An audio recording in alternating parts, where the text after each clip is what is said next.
The first question is, and one final question is, welcome to Mincent, and in this video, we're going to be diving into one of the prestigious universities in the world.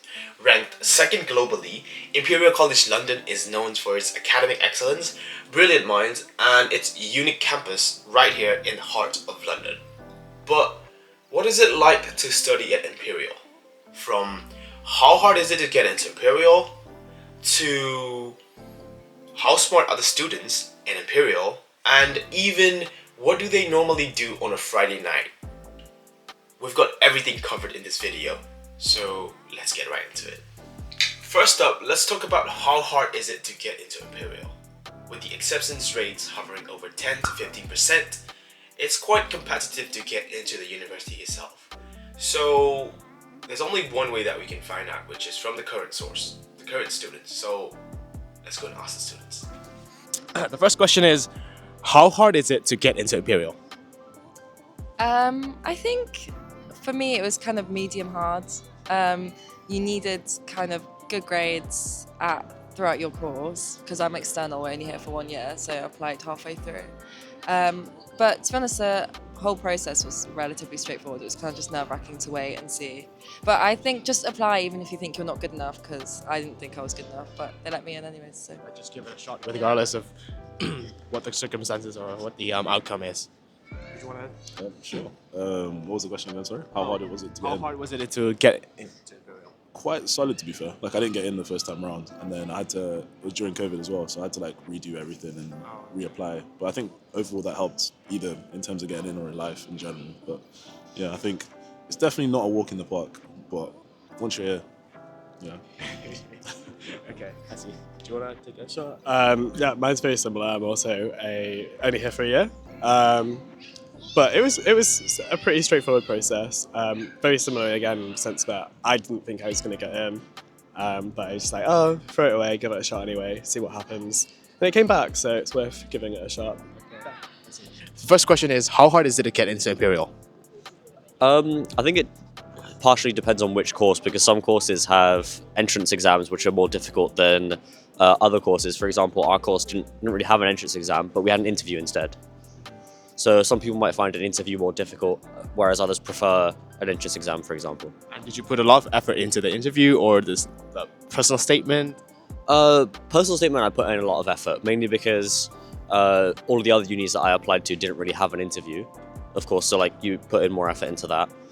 And then I guess for the interview, I did put in a bit of effort, just like doing some general practice questions, some research in like the field that I was in the field of my course. But apart from that, not really much, because for us, the interviewers tried to make it more comfortable.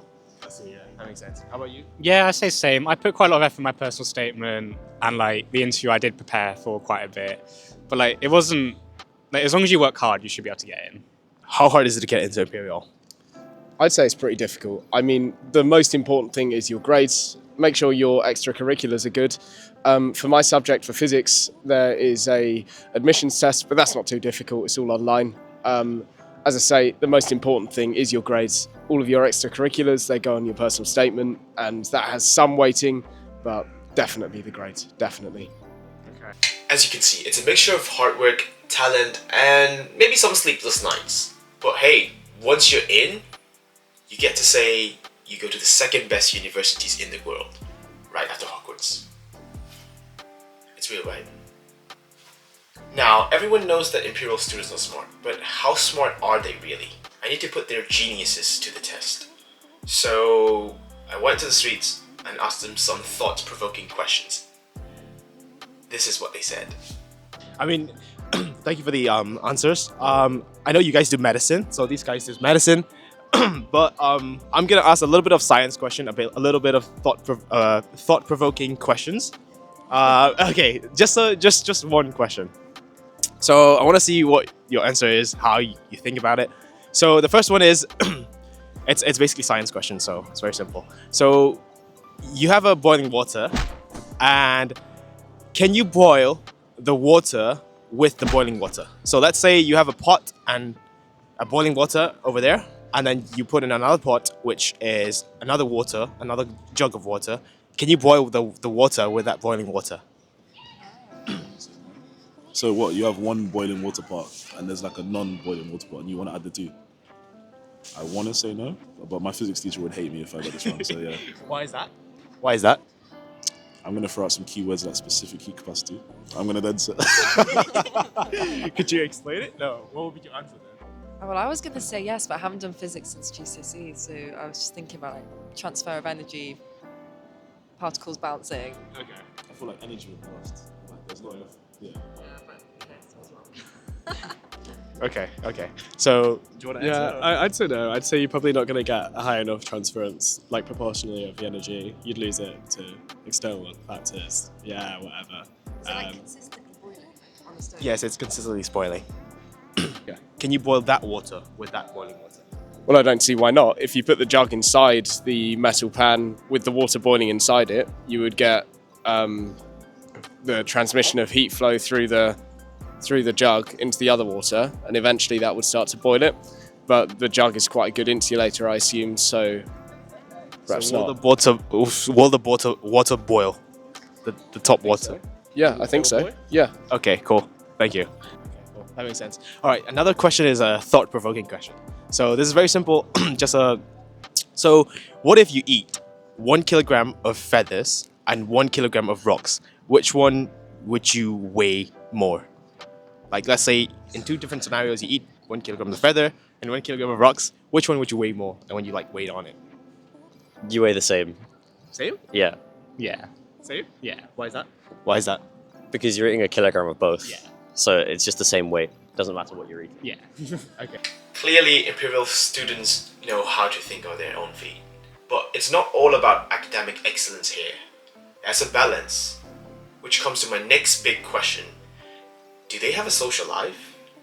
Or do they spend all their time debating quantum physics and programming their way out of the matrix? I mean, these are the people who do equations for fun, right? Let's see what they do on a Friday night. And one final question is, what do you normally do on a Friday night? Because this is a very like relaxed question because we have a lot of impression that, you know, students from like top universities, they don't have a social life, they don't go out anyway, they just study on every like single time that's available to them. So I want to know, like, what do you normally do on a Friday night? Okay. Well, it varies quite a lot. I mean, Friday night isn't my big party night generally, but last Friday I was with my girlfriend, and this Friday I'm doing yoga with the Triathlon Society, so quite chilled out actually. Yeah. Cool. All right. Another question is very general. This is a social question. So what do you normally do on a Friday night out? Specifically on a night out, Yeah, on a Friday night. Like on a Friday night, like on a normal day. What do you normally it ranges. I can either be chilling with friends, we can all be going out or something, we can be watching a movie, can be going to a club or something. Yeah, pretty random. Whatever your heart desires. Well, maybe not whatever, you know, within reason. Okay, I see. That makes sense. Yeah, pretty similar, like hanging out with friends, going out for dinner, going to the pub, probably club night out, either Friday or Saturday, so yeah. Yeah, I'd say the same. I mean, we went out last Friday. But yeah, I mean, it's one of those London's. If it's something you want to do, you'll be able to find it. So Well, for me, I just don't enjoy clubbing. So, like, I mean, I tried it in first year, didn't really enjoy it. So now I just, like, spend a night hanging out with friends or playing some video games by myself or, like, online games with friends. That's generally it. Or, like, watching a movie. Watching a movie. I usually go Union, which is our student bar. You can get like cheap prices on drinks, and yeah, that's fine. It's a good fun place to do on a Friday. You like let your hair down a bit and stuff. From campus events to nights out in London, Imperial students definitely know how to let loose after a tough week. Yes, they're smart, but they also know how to strike that perfect work-life balance. So that's a little glimpse of what life is really like at Imperial College London. From rigorous entry process to sharp minds on campus and even their social lives. If you're thinking about applying or just curious about life at Imperial, hopefully this video gave you some insight into what life is like at Imperial. Don't forget to like, subscribe and leave a comment down below if you have any questions about life at Imperial. I hope you find this video useful and I'll catch you guys in the next one. Peace out. Because the main reason why I'm asking this is because I don't want people to think that we are always studying every time. Like, especially on like Friday nights or weekends, like So that's what I'm asking, whether we have social life outside of our study time, that kind of thing. So cool. Thank you so much for taking my questions, and yeah.